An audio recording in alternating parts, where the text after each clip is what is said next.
నన్ను ఆశీర్వదిస్తే కానీ నేను నిన్ను పోనీయను.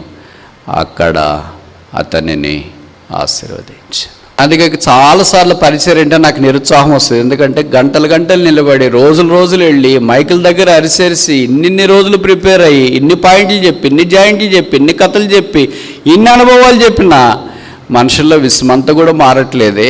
దేవుడి కార్యాలు చేసే సమర్థుడు.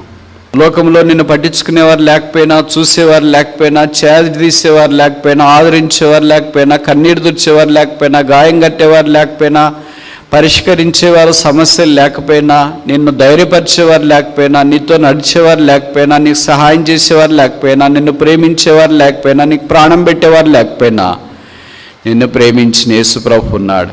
యాకోబుకు దేవుడు ఏం అనుగ్రహించున్నాడు అవి కూడా మనకు అనుగ్రహించున్నాయి ఉన్నాడు. ఇవన్నీ కనపడే వస్తురూపకమైన సముదాయం. ఇప్పుడు మొదటిది ఆదికాండము 28వ అధ్యాయం 13వ వచనం. ఆదికాండము 28వ అధ్యాయము 13వ వచనం.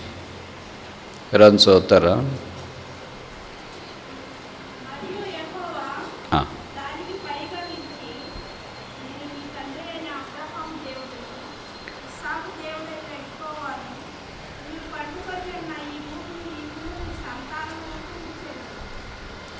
పన్నెండవ వచనంలో అందులో అంటే కలలో ఒక నిచ్చెన భూమి మీద నిలుపబడి ఉండెను.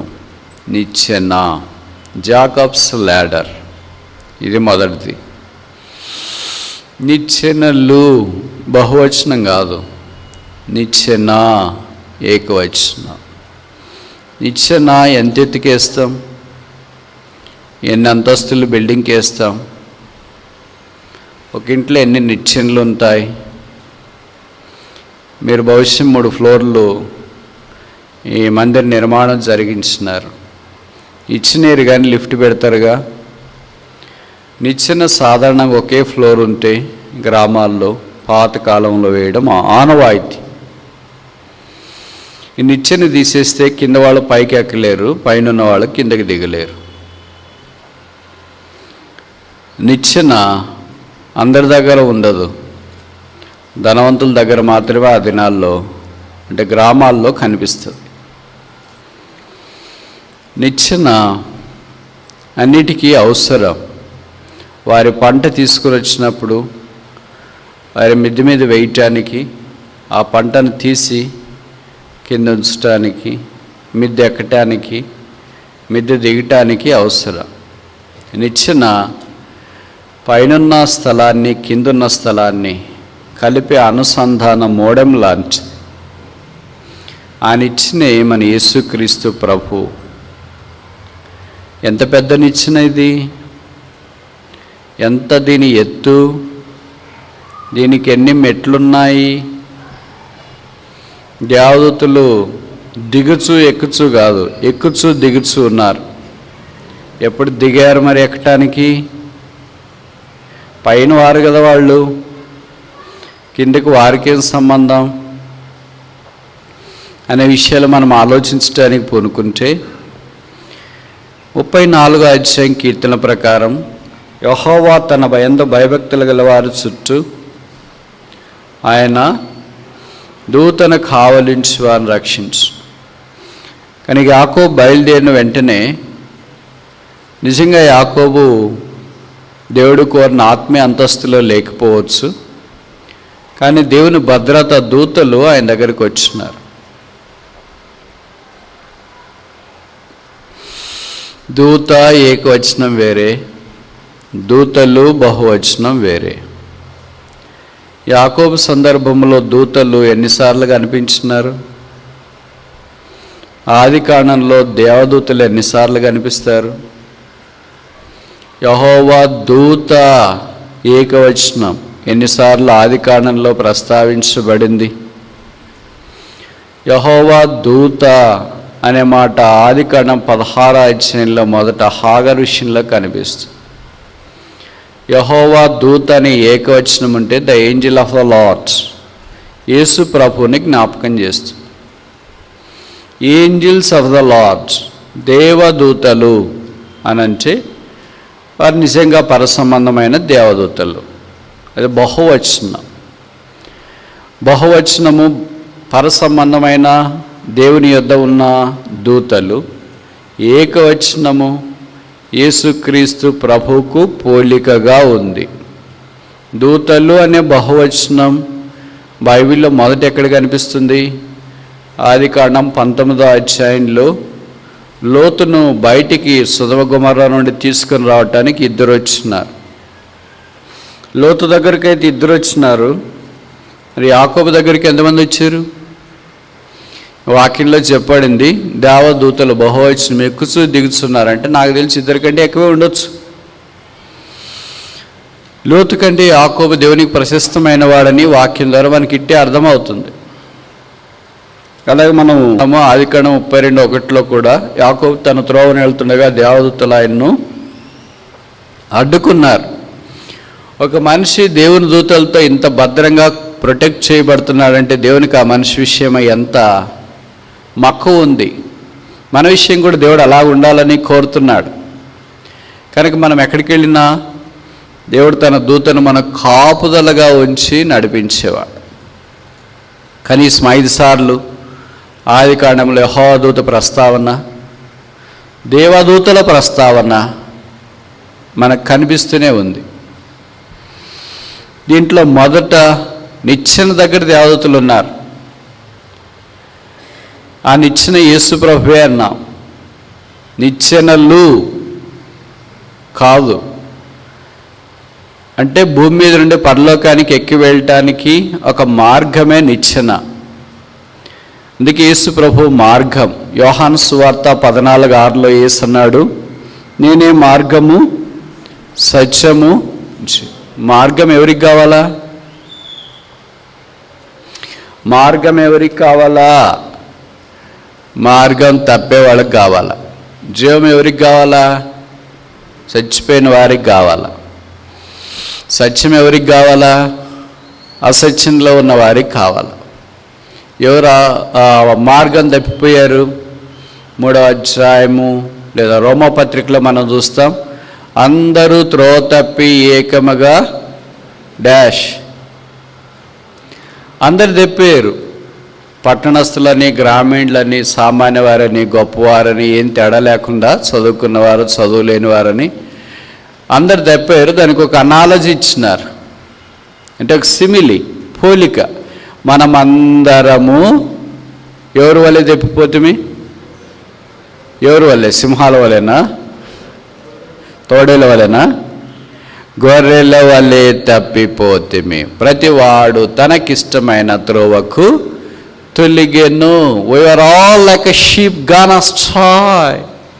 అలాంటి మార్గానికి రాకుండా వెళ్ళిపోతున్న ఈ మానవుణ్ణి దేవుడు మార్గములో తీసుకురావటి కొరకాయి మార్గమైన యేసును పంపించినాడు, నిచ్చెన పంపించినాడు. కనుక యాకోబుకు దేవుడు ప్రత్యక్షపరిచిన మొదటి సంగతి ఏంటంటే, నిచ్చెన నీ కొరకు సిద్ధపరిచిన రక్షణను జ్ఞాపం చేస్తుంది. అలాగే రాబోతరములో బేతేలు దేవుని మందిరములో మొట్టమొదట నిచ్చెనే మనకు కనిపించినట్లుగా మేము కూడా రక్షణ సువార్తనే మొదట ప్రకటిస్తాం. మీరు ఎంతమంది రక్షించబడినా, అందరు రక్షించబడినా మరలా ప్రకటిస్తూనే ఉంటాం. ఎందుకంటే ఇది రక్షణ సునాదం, ఎందుకంటే ఇది రక్షణ వార్త, ఎందుకంటే ఇది రక్షణ ధ్వని, ఎందుకంటే ఇది రక్షణ ఔన్నత్యం. అందుకని ఇది ప్రకటిస్తూనే ఉంటాం. ఆ ప్రకటనను బట్టి ఇంకా ఎవరైతే రక్షణ ఆశీర్వాదంలోనికి రాలేదో, రక్షణ అనుభవాన్ని స్వీకరించలేదు, వారు ప్రభువుని యేసునందు విశ్వాసం ఉంచి రక్షణ పొందవచ్చు. ఇంత విపత్కరమైన పరిస్థితిలో దేవుడు నిన్ను బ్రతికించినాడు అని అంటే ఒక ఉద్దేశం ఉంది. దేవుడిని విషయం ఒక తలంపు కలిగి ఉన్నాడు. నీవు దేవుడికి ప్రత్యేకంగా అవసరము. లోకంలో నిన్ను పట్టించుకునేవారు లేకపోయినా, చూసేవారు లేకపోయినా, చేది తీసేవారు లేకపోయినా, ఆదరించేవారు లేకపోయినా, కన్నీరు తుడిచేవారు లేకపోయినా, గాయం కట్టేవారు లేకపోయినా, పరిష్కరించేవారు సమస్యలు లేకపోయినా, నిన్ను ధైర్యపరిచేవారు లేకపోయినా, నీతో నడిచేవారు లేకపోయినా, నీకు సహాయం చేసేవారు లేకపోయినా, నిన్ను ప్రేమించేవారు లేకపోయినా, నీకు ప్రాణం పెట్టేవారు లేకపోయినా, నిన్ను ప్రేమించిన యేసు ప్రభు ఉన్నాడు. నీ కొరకు ప్రాణం పెట్టిన యేసు ప్రభు ఉన్నాడు. ఆయనే మానవుడిగా ఈ భూమి మీద దిగి వచ్చి మనుషుణ్ణి నిచ్చెనతో పాటు ఐక్యపరచాలని కోరాడు. ఇప్పుడు నిచ్చెన వేయబడింది. మనుషుడు ఎలాగున్నాడు? 13వ వచనంలో నువ్వు పండుకొని ఉన్న స్థలం. ఇప్పుడు మనిషి పడుకొని ఉంటే నిచ్చెన ఎలాగెక్కుతాడండి? పడుకొని ఉన్న మనిషి నిచ్చెన ఎలాగెక్కుతాడు? నిచ్చెన ఎక్కాలంటే ఏం చేయాలి? పడుకొని ఉన్న మనిషి లేవాలా? లేవాలంటే ఏం చేయాలా? నిలబడిన మనిషి పడుకున్న మనిషిని లేపబెట్టాలా. ఎవరు నిలబడినారు? 13వ అధ్యాయంలో నేను చెప్పాం కదా, ఆదికాండము 28వ అధ్యాయము 13వ వచనము. అందులో ఒక మరియు యెహోవా దానికి పైగా నిలిచిన దేవుడు పడుకున్న మనిషిని దగ్గరికి వచ్చినాడు, కానీ పడుకున్న మనుషుడు నిలిచిన దేవుని దగ్గరికి వెళ్ళలేడు. అందుకే పడుకున్న దగ్గరికి దేవుడు పడుకొనే వచ్చినాడు. చూడు 49:9 ఆదికాండం, జెనసిస్ చాప్టర్ 49 verse 9. ఆదికాండం 49:9. ఎవరైనా చదువుతారా? నేను చదవాలా?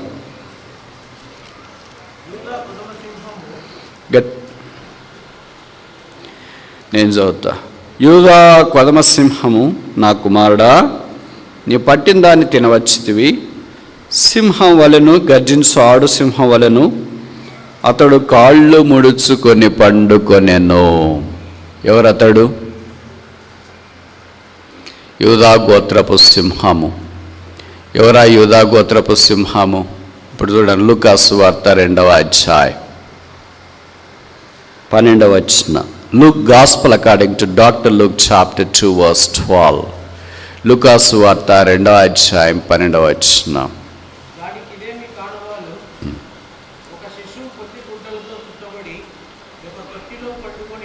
చాలు.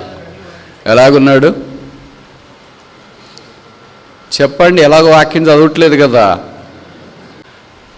పండుకొని ఉండెను. ఎవరు? యేసు ప్రభు వారు. ఆదికాండం 28:13 నిలిచి ఉండెను. లూకాసు వార్త 2:12 పండుకొని ఉండెను. ఎందుకు పడుకొని ఉన్నాడు? ఎందుకు పడుకొని ఉన్నాడు?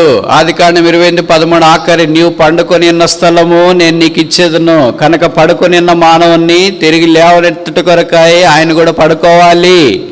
ఆయన ఉరికి లేమంటే లేము. ఇప్పుడు మనం పడుకొని ఉన్నాం అనుకోండి, లేయరా అంటే లేయలేము. ఎందుకంటే జీవం ఉంటేనే లేస్తారు. జీవం లేకుండా పడుకుని ఒక శవం దగ్గరికి వెళ్ళి లేయండి అంటే లేస్తారా? యేసుప్రభు చెప్తేనే లేస్తారు. లాజరస్ కమ్ అవుట్, లాజరు బయటికి రంటే వస్తారు. అదే మనం చెప్తే ఎవరు లేస్తారు? మనం అక్కడ దాకా పోతాం. అందులో మనకు ప్రవక్తలు ఉన్నారు కదా, వాళ్ళ ప్రవక్తలు చనిపోయిన వ్యక్తి దగ్గరికి వెళ్ళి తన పార చాపుకొని ముఖం మీద ముఖం, చేతుల మీద చేతులు, దేహం మీద దేహం పెట్టుకొని యేసు ప్రభు నామమున ప్రార్థన లేదు, దేవుని నామమున ప్రార్థన చేసినప్పుడు వారు తిరిగి లేచినట్లు వాక్యలో మనం చూస్తాం. కనుక పడుకొనిన్న అనగా భూమికి సమాంతరంగా సంబంధమైన జీవితం జీవిస్తున్న మనల్ని దేవుడు తనతో పాటు లేవనెత్తుటి కొరకై తన కుమారుని మన కొరకై కొదమ సింహముగా ఆ పశువుల తొట్టిలో పడుకోబెట్టబట్టానికి ఇష్టపడ్డాడు. ఇప్పుడు ఆయన తిరిగి లేచి శిలువ మీదకి వెళ్ళి మన పాపములన్నీ భరించి మోసుకొని మన కొరకే శాపముగా చేయబడి రక్తము కార్చి చనిపోయి సమాధి చేయబడి తిరిగి లేపబడు ద్వారా పరలోక స్థలంలో మహామహుని ఎదుట కుడి పార్శ్వమున ఆసీనుడైనాడు. ఇప్పుడు పాపముల చేత అపరాధముల చేత పడుకొని ఉన్న మానవుణ్ణి దేవుడు లేవనెత్తినాడు. ఇప్పుడు నిచ్చెన దగ్గరికి తీసుకుని వచ్చినాడు. ఇప్పుడు నిచ్చెన ఎక్కేటట్లుగా చేసినాడు. ఆ నిచ్చెన యేసు ప్రభు. జాకబ్స్ లాడర్ ఈ జీసస్. యాకోబు యొక్క నిచ్చెన యేసుక్రీస్తు ప్రభువే. ఇంకా నిచ్చెన అనుభవం దగ్గరికి రాకపోతే నువ్వు పైకి ఎక్కలేవు.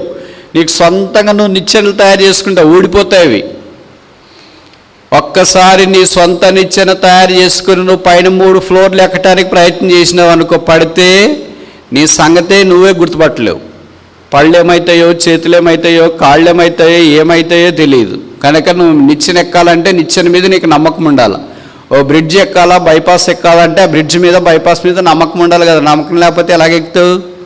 అలాగే నిచ్చెన ఎక్కేటప్పుడు కింద మనం చూస్తాం, ఎవరో కింద ఉంటే పట్టుకోరా అంటాం. వాడు ఆడేవాడు ఉంటాడు అనుకో, కావాలంటే దాన్ని కదిలిచ్చినాడు అనుకో, పైనుండి కిందకి పడితే దెబ్బకు సెట్ అయిపోతుంది. కనుక నీ మార్గాలు, నీ నిచ్చెనలు ఇక్కడ పనికిరావు. This A heavenly ladder. ఇది పరసంబంధమైన నిచ్చెన, దిగి వచ్చిన నిచ్చెన ఆయన యేసుక్రీస్తు ప్రభు. ఎన్ని మెట్లు ఉంటాయి మీరు ఊహించండి. మామూలుగా నిచ్చెన అంటే మీలా నిచ్చెన చూసిన వాళ్ళు ఉన్నారు కదా గ్రామాల్లో, 10 12 ఉంటాయి దానికి.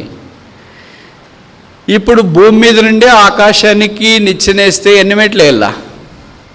ఎంత ఎత్తుంది భూమి ఆకాశానికి? చెప్పసక్యము కాదు. యేసు ప్రభు వారు మన కొరకు అంత శ్రేష్టమైన మార్గాన్ని ఏర్పాటు చేసినాడు. అందుకే చక్కని మార్గం, ఇరుకు మార్గం, యథార్థ మార్గం, నీతి మార్గం, శాంతి మార్గం, కల్వరి మార్గం, క్రీస్తు మార్గం, పరలోక మార్గం, యాకోబు నిచ్చెన యేసు ప్రభువే. ప్రభువైన యేసునందు విశ్వాసం ఉంచు, అప్పుడు నీవును నీ ఇంటి వారిను రక్షణ పొందదురు. రెండవది చూస్తామా? 28వ అధ్యాయం ఆదికాండం.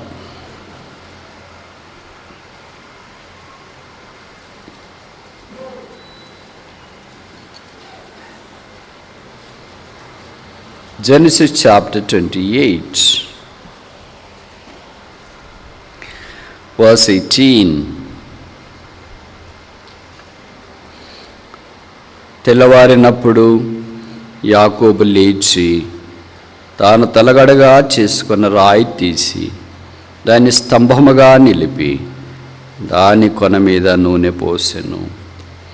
తలగడగా చేసుకున్న రాయి, జాకబ్స్ పిల్లో, యాకోబు దిండు. తెల్లవారినప్పుడు యాకోబు లేచి, మనం ఎప్పుడు లేస్తాం? సూర్యుడు లేక మునిపే లేస్తామా? సూర్యుడు లేచిన తర్వాత లేస్తాం. సూర్యోదయం చూడని వాళ్ళు కూడా చాలామంది ఉంటారు. ఎందుకంటే వాళ్ళు రాత్రి లేటుగా పడుకుంటారు.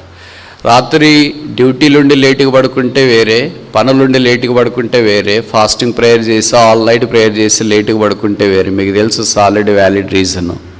అట్లా కాకుండా వాట్సాప్లో, సోషల్ మీడియాలో యాక్టివ్గా ఉండి ఫేస్బుక్లో పోస్టులు అవి అప్లోడ్ చేయడం, అది ఇది అన్నీ మొత్తానికి అనవసరమైనవన్నీ చేసి లేటుగా పడుకొని ఉదయాన్నే ఎప్పుడో 11కో 12కో లేస్తే యాకోబు యొక్క అనుభవంలో మనం ఎలాగొస్తాం? తెల్లవారినప్పుడు. యాకోబు జీవితంలో ఎన్నిసార్లు తెల్లవారింది? మనకేమైనా తెల్లారిందా? రాత్రే ఉందా? తెల్లారితే చీకటి ఎగిలిపోతుంది, వెలుగు కాబోతుంది. తెల్లారకుండా ఇంకా చీకట్లోనంటే ఇంకా చీకట్లోనే ఉంటాం.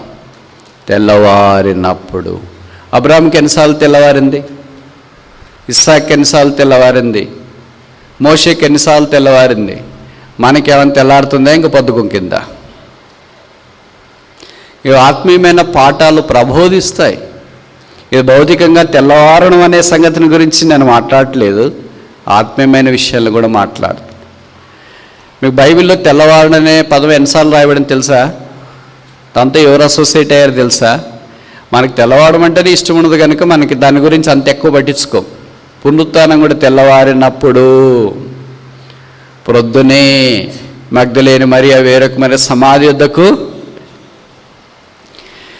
ఇక్కడ యాకోబుకు తెల్లవారింది, లేచినాడు, ఒక్కడే ఉండిపోయాడు. తలగడగా చేసుకున్న రాయి తీసినాడు. పిల్లో, మన దిండి ఏంటి? What's our pillow? మన యొక్క విశ్రమ స్థానం ఏంటి? మనకు నిద్రిచ్చేది ఏంటి? దావీదంటాడు, కీర్తన 3 అనుకుంటా, చూడండి.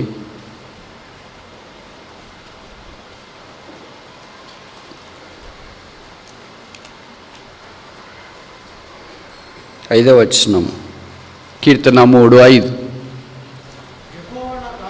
యెహోవా నాకు ఆధారము, పండుకొని నిద్రపోయి మేలుకొందరు. మనకేంటంటే నిద్ర వస్తే మేలుకోలేం, మేలుకొని ఉంటే నిద్ర పట్టదు. ఈ వయసు దాటిన వాళ్ళ సమస్యలు. అందుకని వాళ్ళు సమయానికి నిద్రపోవడానికి ప్రయత్నం చేస్తారు. అప్పుడు నిద్రపోకపోతే వాళ్ళకి నిద్రే పట్టదు. దావీదు అన్నాడు, దేవుని మీద నేను ఆధారపడుతున్నాను కనుక నేను పడుకుంటా, నిద్రపోతా, తిరిగి లేస్తా. ఇలా ఎవరు చెప్పగలరు? ఇలాగా మనం పడుకోవటానికి ఎన్ని మాత్రలు వేసుకునే వాళ్ళు ఉన్నారు ఇక్కడ. ఇంకా కొంతమంది ఆత్మీయమైన పద్ధతులు పాటిస్తారు. పడుకోవాలా అని అన్నప్పుడు నిద్ర పట్టకపోతే ప్రార్థన చేయటానికి మోకరిస్తే అదే దెబ్బకి నిద్ర వస్తుంది. వాళ్ళు మంచి ఆత్మీయులు. ఇంకా పడుకోవాలని అనుకున్నప్పుడు నిద్ర పట్టకపోతే బైబిల్ తీసుకొని చదవటానికి ఆరంభిస్తే దెబ్బకి నిద్ర వస్తుంది. ఎందుకంటే సాతాను ఈ రెండు చేయనీయడు, వాక్యం వినేది, ప్రార్థన. కొత్త నిబంధనలు ఈ రెండు చేసేటప్పుడు అంతా నిద్ర వచ్చింది. విచిత్రం ఏంటంటే ఆ రెండు కూడా మనం చేయనీయడు, ఎందుకంటే నిద్ర రాకుండా చేయటానికి. యాకోబు నిద్ర లేచినాడు. కొంతమందికి ఏ సమయంలోనైనా నిద్ర పడుతుంది, ఎక్కడైనా నిద్ర పడుతుంది, ఎప్పుడైనా నిద్ర పడుతుంది. ఎలాగ పడుతుందో వాళ్ళకి ఆశ్చర్యం వేస్తుంది కదా. మన పక్కనే ఉంటారు భర్త భార్య, ఇటు పడిన వెంటనే నిద్ర వెంట గొరకు పట్టింటాడు. నువ్వు మనిషి ఏమన్నా ఇటు పడినా ఇంకంతే. లేచేది కూడా వాళ్ళు అలాగే లేస్తారు, నువ్వు పడుకోక మునిపే లేచింటారు.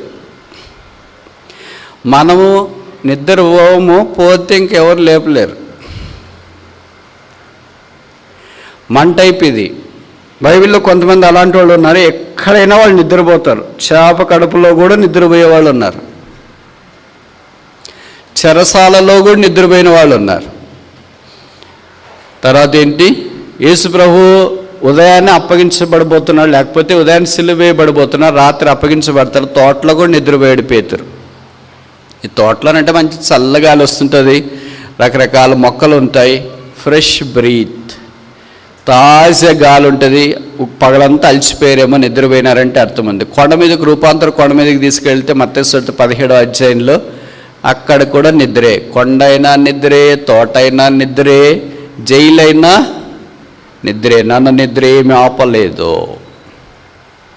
కొంతమంది అలా ఉంటుంది, జైల్లో రేపు వస్తాడు ఆయన, చంపటానికి సిద్ధంగా పెట్టారు. ఎవరికైనా నిద్ర వస్తుందండి?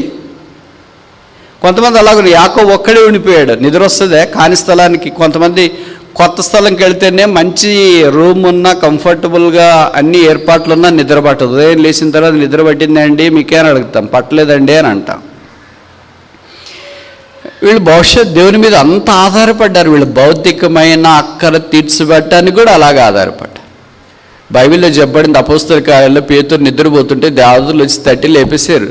బ్రదర్ మీరు ఇల్లు అనుకున్నారా ఏంటి, ఈ చెరసాలలో వేయండి. కళ అనుకున్నాడంట. ఆయన బయటికి తీసుకొని తలపలన్నీ తీసేసి బయటకు వచ్చినా కూడా ఇది కళ అనుకొని వచ్చినాడు. కళ్ళ కూడా నడిచిపోయినట్లున్నాడు ఆయన. కొంతమంది అలాగున్నారు, ఎందుకంటే యెహోవాను ఆధారము చేసుకున్నారు. వారు దేవుని మీద అంత పూర్తిగా ఆధారపడ్డాడు. అందుకే దావీదు అన్నాడు, యెహోవా నాకు ఆధారము, నేను పండుకొని నిద్రపోయి మేలుకొనచ్చు. మనం పడుకునే మనం ప్రార్థన చేసుకున్న ప్రభు మంచి నిద్ర ప్రభు అని. ఆ రోజే చెడ్డ కళలు వస్తాయి. అన్డిస్టర్బ్డ్ స్లీపీ ప్రభు, అసలు మధ్యలో మెలకు రాకుండా నిద్ర ప్రభు అంటాం. నిద్రపోతే కదా మెలకు రాకుండా ఉండటానికి. మన ప్రార్థనకి అన్ని రివర్స్ జరుగుతాయి, అందరికి కాదు, కొంతమందికి. అలాగని ప్రార్థన చేయడం మానేస్తామా? ఇప్పుడు నేను ఒక మాట నేరుగా అడుగుతా, సూటిగా అడుగుతా, మీరు నేరుగా చెప్పండి. యాకోబు పడుకునేటప్పుడు ప్రార్థన చేసుకుని పడుకున్నాడా లేదా? లేచిన తర్వాత ప్రార్థన చేసినాడా లేదా? యాకోబు చేయలేదు కదా అని మనం కూడా మానేస్తామా? యాకోబు లాంటి బైబిల్ చదవలేదు బ్రదర్, యాకోబు లాంటి ప్రార్థన చేయలేదు బ్రదర్. మనం ఎలాగ చేస్తామంటే ఆయన 140 ఏళ్ళు బతికాడు, 147 సంవత్సరాలు. మనం అంతకాలం ఉండంగా మంద వేరే వాళ్ళది వేరే, వాళ్ళ దినాలు వేరే మన దినాలు వేరే. మనకు పూర్తి బైబిల్ ఇప్పుడు చేతిలో ఉంది, వాళ్ళకి ధర్మశాస్త్రం కూడా అప్పుడు లేదు. కానీ భవిష్యత్తు ఎలాగ పడుకున్నాడో మనకు తెలియదు. ఉదయాన్నే లేపు ప్రభు అని ప్రార్థన చేసుకున్నాడు లేదా ఇక్కడేం రాయబడలేదు. లేచిన తర్వాత కూడా ప్రార్థన చేసినట్లు లేదు. లేచిన వెంటనే చేసిన మొదటి పని ఏంటి? ఏం పట్టుకున్నాడు? మనం లేచిన వెంటనే మన చేయి పట్టుకునేది ఏంటి? అబద్ధాలు చెప్పకుండా సత్యం చెప్పండి. అబ్బా ఎంత కరెక్ట్గా అనుభవపూర్వకంగా చెప్తున్నాడు. ప్రభుకు స్తోత్రాలు. ప్రభువు యథార్థంగా ఒప్పుకునే వారిని క్షమిస్తాడు, కానీ అట్లే ఉండకూడదు. క్షమించేస్తున్నాడు కదా, రోజు అదే పట్టుకోకూడదు. ఎప్పుడో ఒకసారి పట్టుకుంటే ఏదో అర్థం ఉందేమో, కానీ ఉదయం లేచిన వెంటనే చెయ్యి మనకు తెలియకోకుండా ఎక్కడ పోద్ది? Mobile phone. యాకోబు ఏం పట్టుకున్నాడు? చెప్పరేంటమ్మా? రాయి పట్టుకున్నాడు, దిండు పట్టుకున్నాడు. అదే యేసుక్రీస్తు ప్రభు అయిన మూలకు తల రాయి. అలాగ మనం కూడా పట్టుకోగలిగితే ఎంత బాగుండు. తెల్లవారితే నేను నిన్నే పట్టుకొని ఉన్నాను, నీవే నాకు ఆధారం, నీవే నాకు శరణ్యం. నేను ఎక్కడున్నా, కలిసి ఉన్నా, ఎవరితో ఉన్నా, నిన్ను తప్ప నేను వేరే ఎవరిని పట్టుకోలేను, నీవే నా పట్టుకోము.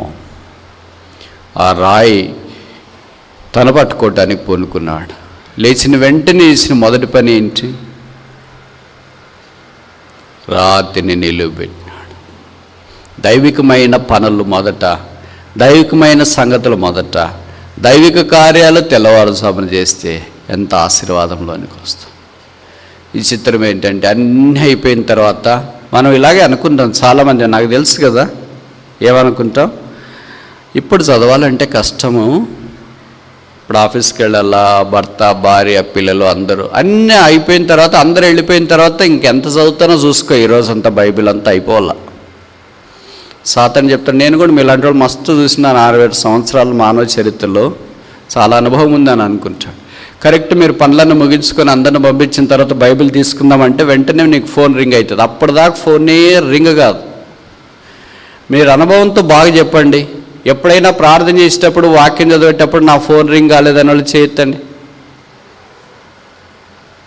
ఖాళీగా ఉన్నప్పుడే నా ఫోన్ రింగ్ అయిందని వాళ్ళు కూడా చేయొద్దండి. This is true. విశ్వాసుల అనుభవం. ఖాళీగా ఉన్నప్పుడు ఎవరైనా ఫోన్ చేస్తే బాగుండే కదా, అమ్మగారితోనో, నాన్నగారితోనో, అన్నతోనో, చెల్లితోనో మాట్లాడుతుంటాం కదా అని అనుకుంటా. అప్పుడు ఎవ్వరు పొరపాటును కూడా చేయరు.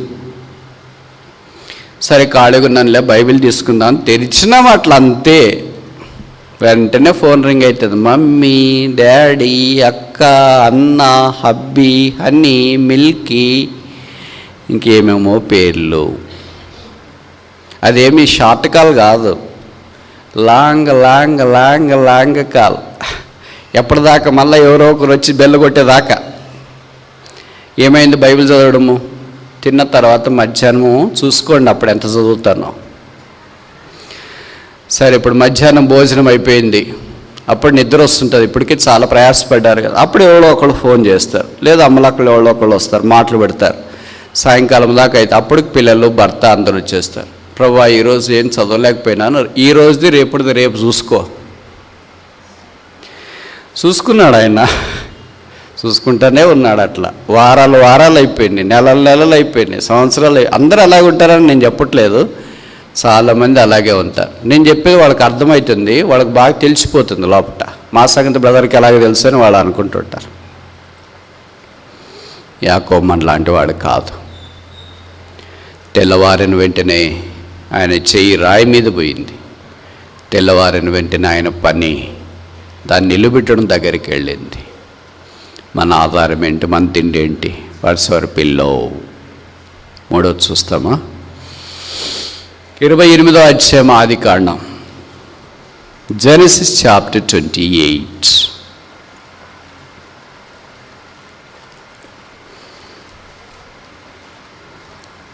19వ అధ్యాయం.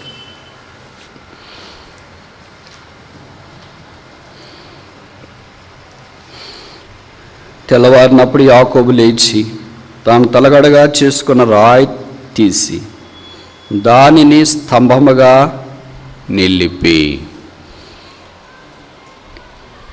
ఎన్నవది ఇది? మొదటిది ఏంటి?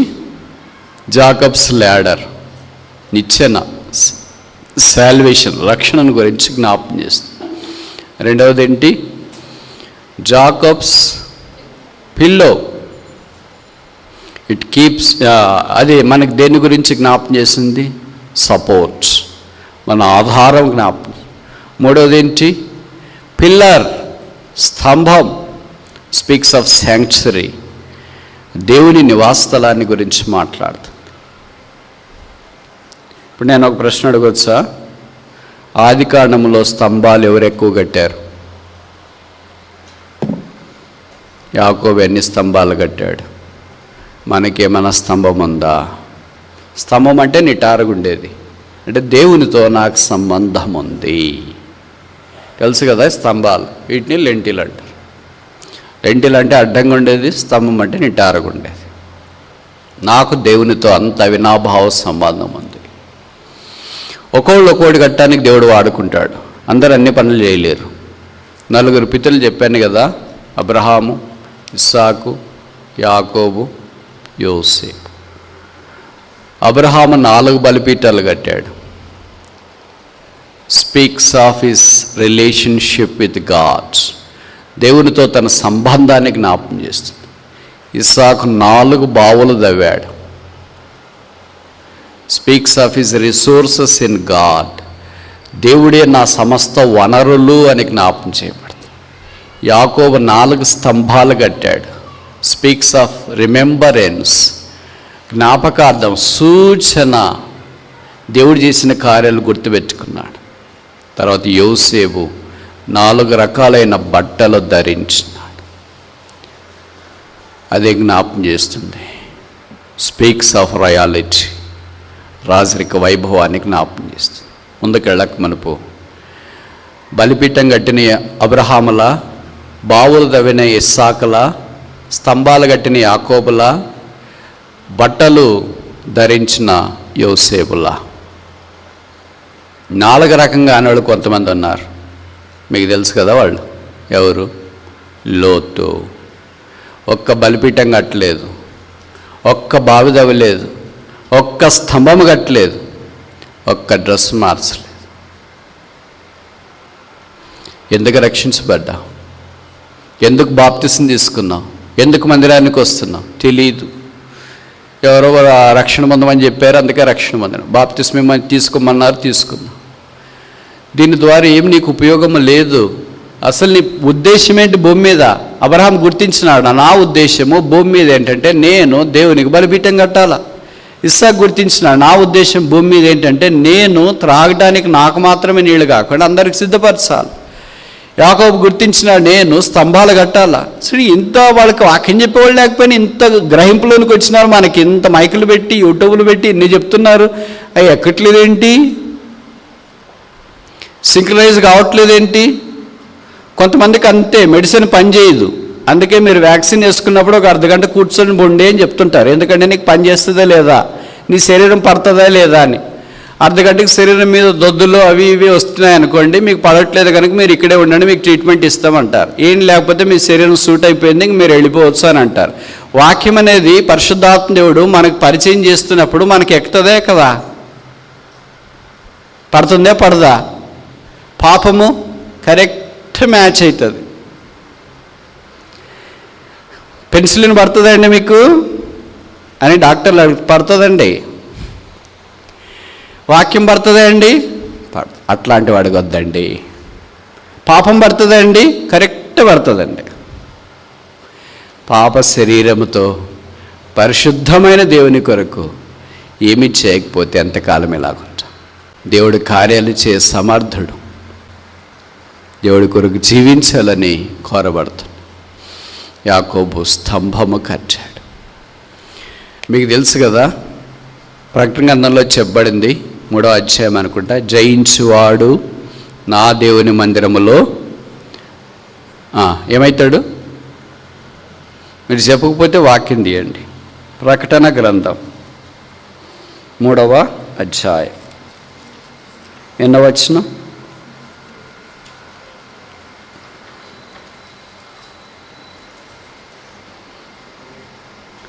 12. ప్రకటన 3:12. Book of Revelation chapter 3 verse 10. ఆ భాగం మాత్రమే సోతము. జయించు వానిని నా దేవుని ఆలయంలో చాలు ఒక స్తంభముగా చేసేది. ఇక్కడ రాస్తున్నప్పుడు భక్తుడు యోహాను ఎందుకు గుర్తొచ్చింది ఆయనకి స్తంభము దేవాలయము? బహుశా నేను అనుకుంటే ఆదికాండం 28వ అధ్యాయం గుర్తొచ్చిండొచ్చు. వాళ్ళకి పరిశుద్ధాత్మ దేవుడు బైబిల్ అంతా లింక్ పెట్టేసినాడు. మనకి ఏమి గుర్తు రాలేదు. పరీక్షలే గుర్తు రావట్లేదు, వంటే గుర్తు రావట్లేదు. కొంతమందికి ఉప్పు వేసినామో గుర్తు రావట్లేదు, కూరల్లో 2 సార్లు వేస్తుంటారు. కొంతమంది వేయడమే మర్చిపోతుంటారు. అయ్యో ఉప్పు వేసలేదా, అన్నీ మనకి మతమరిపోయాయి. ఇంకా ఆత్మీయదానికి వస్తే ఇంకా మతిమరుపు. పరిశుద్ధాత్మ దేవుడు వీళ్ళకి ఏం చేస్తున్నాడంటే పాత నిబంధనలోని సంగతులు ఎత్తి చూపిస్తున్నాడు వాళ్ళకి. ఇదిగో దేవాలయంలో ఒక స్తంభం కట్టారు. మొదట కట్టింది ఎవరు? ఎవరు కట్టారు? యాకోబు. ఇక్కడ ఆఖరిలో దేవుని ఆలయంలో ఒక స్తంభముగా జయించేవాడు అంటాడు. ఎన్ని మిగతా కిటికీలు ఉన్న వాక్యాలు ఉన్నా వేరే, స్తంభం ఉండేది ఒక వేరే. స్తంభం చాలా ప్రాముఖ్యమైనది.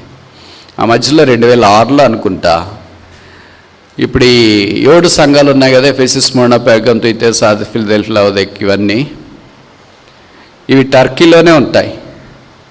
ఎఫెసస్ ఈ పట్టణం వెళ్ళటానికి దేవుడు సహాయం చేసినాడు. అక్కడికి వెళితే మేడం దేవాలయం ఉంది. ఆమె పేరు నాకంటే మీకు బాగా తెలుసు. తెలుగులో అర్థమే మహాదేవి అన్నారు, ఇంగ్లీష్లో డయానా అన్నారు. ఆ ఊర్లో అన్నీ ఆమె పేరు మీదే చలామణి అవుతాయి. ఏ షాప్ పెట్టినా, వైన్ షాప్ కూడా డయానా షాప్ అని పెట్టాల, హోటల్ పెట్టినా డయానా షాప్ అని పెట్టి, ఏది పెట్టినా డయానా అని పెడితే చెల్లిపోద్ది అనమాట. అట్లాంటి ఊర్లు కొన్ని ఉంటాయి, మీకు కూడా తెలుసు కదా, ఇక్కడే ఉన్నాయి, నేను చెప్పడం బాగుండు. అలా పాలరాతితో 1000 స్తంభాలతో గుడి కట్టారు. పోరాటం వచ్చింది అక్కడే కదా పౌలుకి. మా సంపాదన పోతుంది, మా జీవితం పోతుంది అని ఆయన మీద దమ్మికి వచ్చి నష్టపరచడానికి పూనుకున్నారు. తీసుకెళ్ళి గైడ్ అక్కడ చూపించినాడు. ఒకే ఒక స్తంభం వేలాడుతుంది. ఇదేనండి ఎఫ్ఎస్సి పట్టణంలో దయాన దేవాలయము, 1000 స్తంభాలు ఉండేది. 1000 ఏం చెప్తున్నావా, ఒకటే కనిపిస్తుంది ఇక్కడ అన్న. 999 పోయినాయండి అన్నాడు. ఎక్కడ పోయినాయి? చరిత్రలో గెలిచిపోయినాయి. ఒకటి మిగిలింది. అంటే ఇప్పటిదాకా దాదాపు 2000 సంవత్సరాలైనా స్తంభం అనేది మిగిలింది. మిగతా కిటికీలు ఏమైనా, తలుపులు ఏమైనా, ఫ్లోరింగ్ ఏమైనా, మ్యాట్స్ ఏమైనా తెలియదు, కానీ ఏం నిలబడతాయి? స్తంభాలు నిలబడతాయి. It speaks of stability. అందుకే కీర్తనలో చెప్పబడింది 125 అనుకుంటా కదా, మొదటి వచ్చిన యెహోవా యందు భయభక్తులు గల వాని, యెహోవా యందు నమ్మికించువాడు కదలక నిత్యము.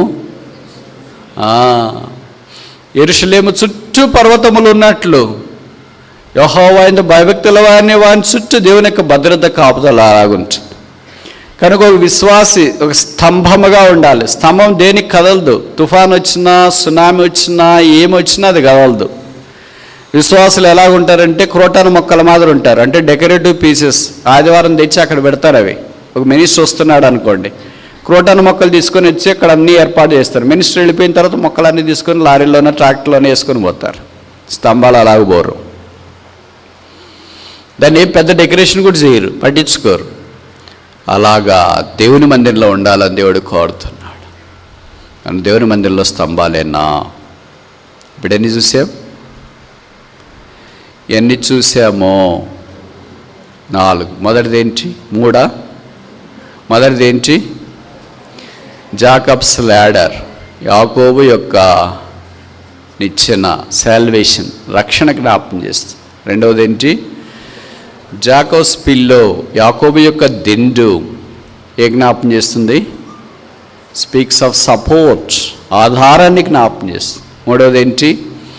జాకోబ్ స్టోన్, యాకోబు రాయి ఏ జ్ఞాపకం చేస్తుంది? శాంక్చురీ, పరిశుద్ధ స్థలాన్ని జ్ఞాపకం చేస్తుంది. ఇప్పుడు నేను అడుగుతా, ఈ రాయి ఇప్పుడు ఉందా లేదా? ఉంటే ఏమీ, లేకపోతేనేమి. మనకేం కావాలా? జీతం వస్తుందా? బతుకుతున్నామా?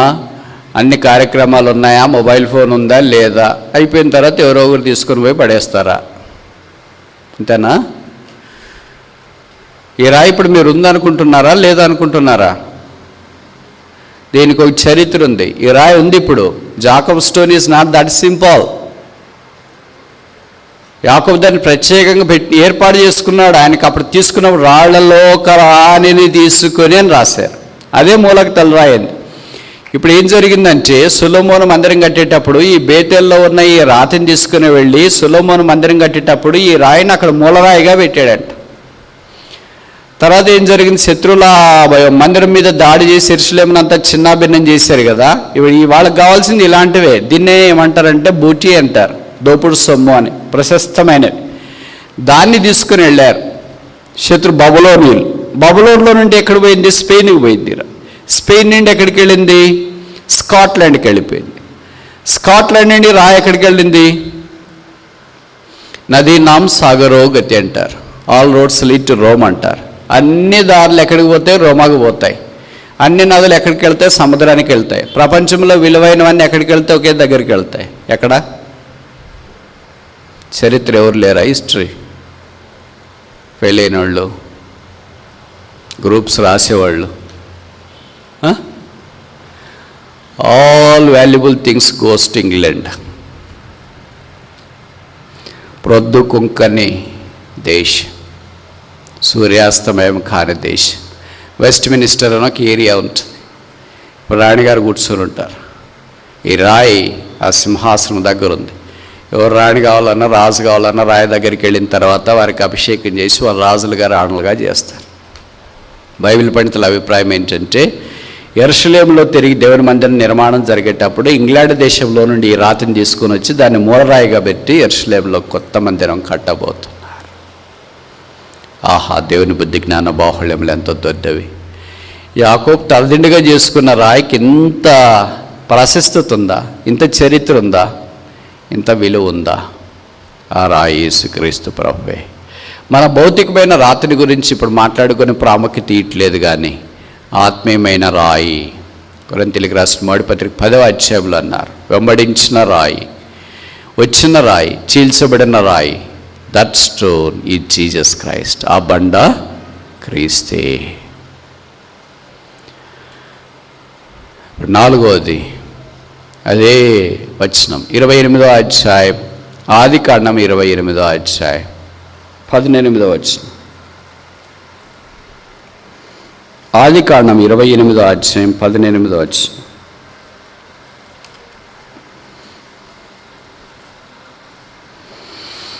ఆదికాండం 28:18.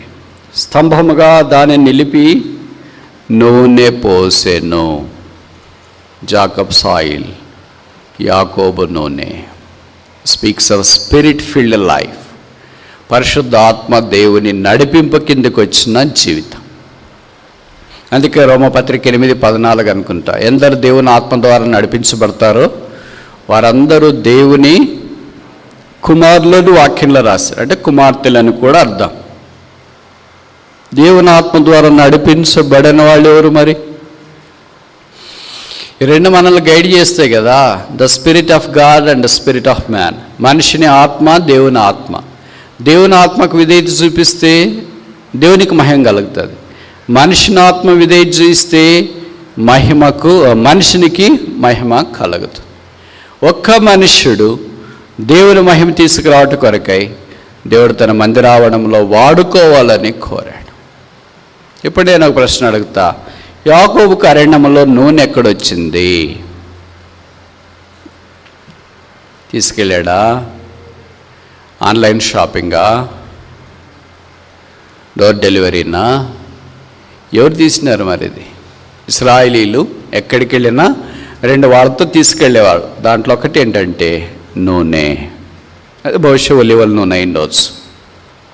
ఎందుకంటే ఏదైనా గాయాలు తగిలితే దాన్ని పూసుకోండి, అర్థం చేసుకోవటానికి స్వస్థత పరిచేది. అదే బామ్, గుగ్గిలం మాదిరి పనిచేస్తుంది. అలాంటి దాని కొరకు ఆయన నూనె తీసుకెళ్ళాడు. అంటే అదే వాళ్ళ గాయాలన్నింటినీ మాన్పేది. ఇప్పుడు ఆ నూనె పోస్తున్నాడంటే అర్థం ఏంటి? నాకు స్వస్థత ఇంకా నూనె ద్వారా కాదు, నీ ద్వారానే కలుగు.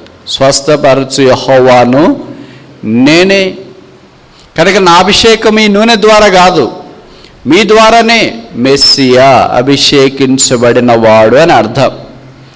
యేసుక్రీస్తు ప్రభువారు భౌతికంగా మెస్సియాగా పరిగణించబడక మునుపు యోహాను సువార్త 1వ అధ్యాయంలో, ఆదికాండం 28వ అధ్యాయంలోనే ఆయన అభిషేకించబడిన మూలకు తలరాయని మనకు తెలుసు. ఇప్పుడు నేను ఒక మాట అడగొచ్చా? నూనె అనే మాట బైబిల్ ఎన్నిసార్లు రాశారు? మొదట ఎక్కడ రాశారు, ఆఖరి ఎక్కడ రాశారు? మీరు ఏం చెప్పకపోతే నాకు అనిపిస్తుంది మీకు బోరు కొడుతుందేమో, ఇంక ముగించాలేమో అని అనుకుంటున్నా. ఎందుకంటే నేను టీచర్ కనుక నాకు వచ్చిన బ్యాడ్ హ్యాబిట్ ఉంటుంది, బాడీ లాంగ్వేజ్ ఎక్కువ చూస్తాను. బాడీ లాంగ్వేజ్ని బట్టి వీళ్ళు వింటారా లేదా. వినలేదు అనుకోండి, పీరియడ్ అయిపోయింది మీరు వెళ్ళిపోవచ్చు అని చెప్తా. వింటున్నారు అనుకోండి, పీరియడ్ అయిపోయినా కూడా చెప్తా ఉంటా. అలాగా బాడీ లాంగ్వేజ్, స్పందన, దేవుని వాక్యం కొరకు how does our body react.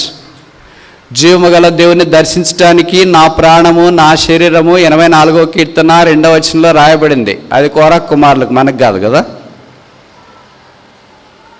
3 పని చేయాలంట. ఏం పని చేయాలా చదవండి. 84వ కీర్తన 2వ వచనం, Psalm 84:2. బైబిల్ చూడండి, దేవుని వాక్యం మనతో మాట్లాడుతుంది. 84వ కీర్తన Psalm 84:2.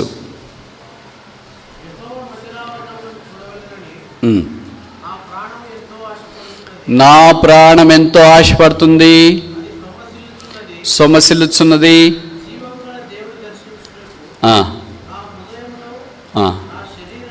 చాలు. ఇక్కడేమున్నాయి? ప్రాణం, హృదయం, శరీరం. ఇవన్నీ మందిరంలో పనిచేయాల. మనకు ఒకటి కూడా పనిచేయవే. ఇక్కడికి వస్తే నీరసం వచ్చేస్తుంది. ఎప్పుడు ముగిస్తాడా అనుకుంటాం వచ్చేటప్పుడే. మరి ఎందుకు వస్తున్నారంటే తప్పదు కదా అని వచ్చేస్తున్నా. ఎప్పుడైనా ఇలాగ అనిపించిందా? వాళ్ళు ఒక్కళ్ళే ఉన్నారు, యాకోబు ఒక్కడే ఉన్నాడు దేవుని మందిరంలో. ఎవరు చెప్పలేదు ఆయనకి నూనె తీసారు ఆయన మీద పోయేయాలని? ఎవరైనా చెప్పారా? అప్పటిదాకా ఎవరైనా చేసారా? ఎవరైనా చెప్పినారా? చేసినారు. ఎవరైనా చెప్తే చేయడం తేలిక, ఎవరైనా చేసింటే ఆచరించడం తేలిక.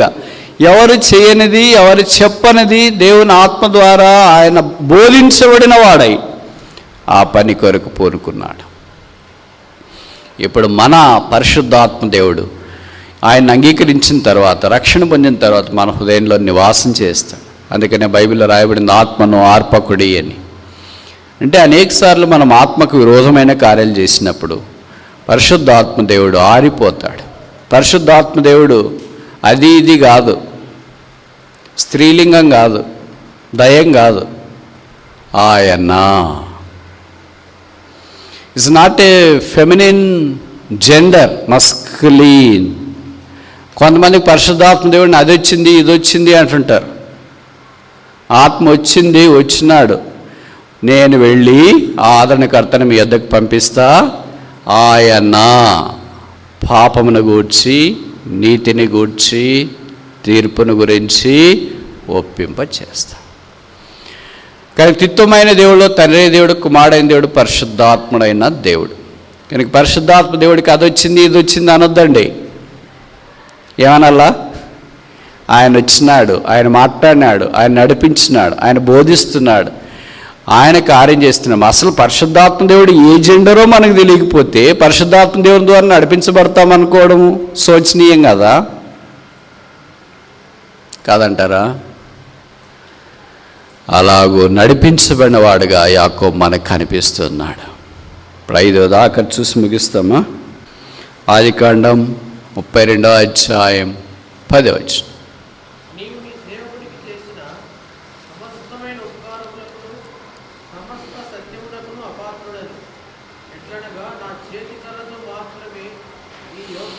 చాలు. జాకబ్ స్టాఫ్, యాకోబు చేతి కర్ర. కర్ర ఎలాగొచ్చింది? నేను ఇందాక చెప్పాను కదా, ఇశ్రాయేల్ ఎక్కడికి ప్రయాణం చేసినా వాళ్ళు 2 తీసుకెళ్తారు. ఒక చేతిలో కర్ర, ఒక చేతిలో నూనె బొడ్డి. కర్ర ఎందుకు? Offensive weapon. ఏదైనా ఎలుగుబంటి వచ్చింది, పాము వచ్చింది, సింహం వచ్చింది, తదేళ్ళు వచ్చినా, ఇలాంటివి వచ్చినాయనుకో అరణ్యంలో ప్రయాణం చేస్తారు కదా. కనుక ఇప్పుడు ఏం చేస్తారంటే వాటిని చంపి తమను కాపాడుకుంటారు. దానికే కర్ర ఉంది. అందుకే 23వ కీర్తనలో చెప్పబడింది కదా, దుడ్డు కర్ర దండము నన్ను ఆదరించున్నది. రెండవది, పొరపాటున కర్ర వాడినా కూడా దాడి చేసినాయనుకో, గాయమైంది అనుకో, అప్పుడు ఏం పనికి వస్తుంది? నూనె పనికి వస్తుంది. యాకోబు ఒక్క కర్ర చేత యొర్దాను దాటి తిని ఇప్పుడు నేను 2 గుంపులు అయితేని, బెర్షెబా నుండి హారానికి రావాలంటే యోర్దాను దాటాలి. హారాన్ నుండి బెర్షెబాకు రావాలంటే యోర్దాను దాటమి యోర్దాను దాటడం ఇష్టం ఉండదు మనకి. యోర్దాన్ అంటే అర్థం ఏంటి? డిసెండర్, దిగి వెళ్ళుట. మీరు ఏం చెప్పకపోతే అర్థం ఏంటంటే మీకు అన్నీ తెలుసన్నా అయిండాలా, లేదా నువ్వు అడిగితే మేము చెప్పడం ఏంటి అనేదన్నా అయిండాలా. మొదటిది కరెక్ట్ అనుకుంటా. దిగి వెళ్ళుట యోర్దాను యేసు ప్రభు యొక్క మానాన్ని, భూస్థాపనను మనకు జ్ఞాపకం చేస్తుంది. కానీ యోర్దాను దాటిపోతున్నామంటే అర్థమేంటి? యేసు ప్రభు యొక్క మాన భూస్థాపన అనుభవంలోనికి మనం వస్తున్నాం. అప్పుడు నీళ్ళలో పడిన గొడ్డలు ఏమవుతుందంటే ఓ చెట్టు కొమ్మ నరికి వేసిన వెంటనే తేలుతుంది. ఆ చెట్టు కొమ్మ యేసు సిలువ. ఇప్పుడు ఈ 5 విషయాలు ఏమున్నాయి? యాకోబు యొక్క నిచ్చెన, యాకోబు యొక్క దిండు, యాకోబు యొక్క రాయి, యాకోబు యొక్క నూనె, యాకోబు యొక్క కర్ర. కొత్త నిబంధనలు ఎవరు? సిలువలో వేలాడదీయబడిన యేసుక్రీస్తు ప్రభు. Is the Jacob's ladder, is the Jacob's pillow, is the Jacob's pillar, is the Jacob's oil, is the Jacob's staff. ఇప్పుడు మనకి యాకోబు నిచ్చెన, యాకోబు రాయి, యాకోబు స్తంభము, యాకోబు నూనె, యాకోబు కర్ర లేదు, కానీ యాకోబు దేవుడు మనకున్నాడు. ఆ యాకోబు దేవుని ద్వారా దేవుని వాక్యం అనే కర్ర ఇప్పుడు మనకి ఇవ్వబడింది. ఈ కర్ర చేత పట్టుకొని దీన్నే ఖడ్గము అన్నారు కొత్త నిబంధనలో. 2 అంచెలు గల ఖడ్గం చేత పట్టుకొని యాత్రలో సాగిపోవటానికి. అందుకే దీన్నే అన్నారు కొత్త నిబంధనలో జీవవాక్యము చేత పట్టుకొని జ్యోతుల వలె ప్రకాశిస్తూ ఉండాలని మనం కోరబడుతూ ఉన్నాం. దేవుని జనమా, ఇప్పటిదాకా మన పరిస్థితి ఎలాగుంది? ఇప్పుడు దేవుడు దర్శిస్తుండగా ఏమైనా మారటానికి ఇష్టపడతామా? మనకు వినడం చాలా ఇష్టం, రాసుకోవడం ఇష్టం, మరలా వినడం ఇష్టం, వేరే వాళ్ళకి షేర్ చేయడం చాలా ఇష్టం. అయితే ఆచరించడం విషయమంతా కూడా ఇష్టం ఉండదు. ఇంత తిన్నాము, ఇంత విషమంతాన్ని ఆచరించంటే ఇప్పటికి ఎంత మారించాము? అందుకే చాలాసార్లు పరిచయం అంటే నాకు నిరుత్సాహం వస్తుంది. ఎందుకంటే గంటలు నిలబడి రోజులు వెళ్ళి మైకుల దగ్గర అరిసేరిసి ఇన్ని రోజులు ప్రిపేర్ అయ్యి ఇన్ని పాయింట్లు చెప్పి, ఇన్ని జాయింట్లు చెప్పి, ఇన్ని కథలు చెప్పి, ఇన్ని అనుభవాలు చెప్పినా మనుషుల్లో విషమంతా కూడా మారట్లేదే. మళ్ళీ అక్కడి నుండి వెళ్ళిన వెంటనే ఎవరో ఒకరు ఫోన్ చేస్తారు, ఇక్కడ బొట్లాడుకున్నారు, అక్కడ బొట్లాడుకున్నారు, వాళ్ళు బొట్లాడుకున్నారు, మీరు పోయిన వెంటనే బొట్లాడుకున్నారండి. ఇంతకాలం ఏం చెప్పాము, ఇంకేం బొట్లాడుతున్నారు, ఇంకేమి ఇలాగ జీవిస్తున్నారు. హతవదా దేవుని వాక్యానికి స్థలం లేని దినాల్లో మనుషులు చేరి వచ్చినారు. అయితే ఒక శేషం ఉందనుకుంటా. ఆ శేషం కొరకే ఈ పోరాటం, ఆరాటం. ఆ శేషం నిలబడగలిగితే ఎంత బాగుండు. ప్రశ్న ముగించక మునుపు ఏంటంటే, ఆ శేషంలో మనం ఉన్నామా? ప్రభా, నన్ను కొద్దిగా మార్చు, నా జీవితాన్ని మార్చయ్యా, నేను నిత్యం దగ్గరికి వచ్చినట్లు చెయ్యి. నేను కూడా నిన్న ఆధారం కలిగి ఉండనట్లు చెయ్యి. ఆయన ఆధారం లేకుండా ఎన్నోసార్లు జీవించిన, ఆయన నడిపింపు లేకుండా ఎన్నో చేసినాం. ఎన్ని నష్టాలు మన వ్యక్తిగత కుటుంబ సంఘ జీవితాల్లో, అన్నీ మన డెసిషన్లే, అన్నీ మన తీర్మానాలే, అన్నీ పొరపాట్లే. అన్నీ అయిపోయిన తర్వాత చేతులు గాలిపోయినాయి. ఇప్పుడు ఆకలి పట్టుకుంటే ఏంటి, మంట తగ్గుతుందా? పెరుగుతుంది. ఎన్ని చేసుకున్నాము? 97 సంవత్సరాల యాకోబు జీవితం వృధా అయిపోయింది. కానీ దేవుని దగ్గరికి వచ్చినాడు. I will not leave the until thou blesses me. నన్ను ఆశీర్వదిస్తే కానీ నేను నిన్ను పోనీయను. అక్కడ అతనిని ఆశీర్వదించాను. 50 ఏళ్ళలో ఫినామినల్ బ్లెస్సింగ్, అనూహ్యమైన ఆశీర్వాదం. ఒక దేవుడు మనిషిని 50 ఏళ్లలో అంత వాడుకోగలిగితే మనల్ని వాడుకోవాలని మనకి ఇష్టమా లేదా? ఇష్టమైతే యాకోబు దేవుడు ఎప్పటికీ ఉన్నాడు. అందుకే మలాకు 3:6 చెప్పబడింది కదా, యెహోవానైన నేను మార్పు లేని వాడను గనక యాకోబు సంతతైన మీరు లయము కాలేదు. దేవుడు మనల్ని లయము కాకుండా కాపాడుతూ వచ్చిన. ఇప్పుడు యాకోబు దేవుడు అని అనిపించుకోవటానికి ఆయన సిగ్గుపడలేదు. ఉదయన నా దేవుని మనం పరలోక రాజ్యంలో చూడనై ఉన్నాం. యాకోబులాగా అందరి ద్వారా విడిచిపెట్టబడిన వాడిని, నిరాకరించబడిన వాడిని, 97 సంవత్సరాలు వ్యర్థం చేసుకున్న వాడిని దేవుడు వాడుకోగలిగితే మనల్ని వాడుకోడా? మనకు ఆశ ఉండాలి అంతే. చాలాసార్లు ఏమనుకుంటామంటే 20 ఏళ్ళు వేస్ట్ అయింది, 30 ఏళ్ళు వేస్ట్ అయింది, 40 ఏళ్ళు వేస్ట్ అయింది, మా జీవితం అంతా వేస్ట్ అయింది, ఇంకేముందులేనైనా రక్షించబడ్డావు, బాప్తిసంలో సాక్ష్యం ఇచ్చినాం, మందిరికి వస్తాం, చనిపోతే పరలోక రాజ్యానికి వెళితే చాలా అంతటితో తృప్తి. అలాగే అనుకుంటే ఇంత బతికెందుకు బతికింటాం? మరి అలాగ అనుకోలేదు కదా. ఏదో ఒక బట్ట చాలే అనుకోలేదు కదా, ఏదో ఒక డ్రెస్ చాలే అనుకోలేదు కదా, ఏదో ఒక షాప్లో కొనుక్కుంటే చాలే అనుకోలేదు కదా. ఆన్లైన్లోనే వెళ్ళి రాత్రింబగళ్ళు చెక్ చేసి ఏ డ్రెస్ బాగుంది, ఏ డిజైన్ బాగుంది, ఏ ప్రైస్ బాగుంది, ఎంత ఆఫర్లు ఉన్నాయి ఏంటి చూసి నాకు కొంతమంది ఫోన్లు చేస్తున్నారు, బ్రదర్ మొబైల్ చూస్తున్నారంటే నేను ఏదో దైవికంగా యూట్యూబ్లో వాక్యం చూస్తున్నారు ప్రార్థన కాదు బ్రదర్, బట్టలు చెక్ చేసుకుంటూ ఒక్కొక్క రకమైన పిచ్చి. ఎవరి పిచ్చి వాళ్ళకి ఆనందం.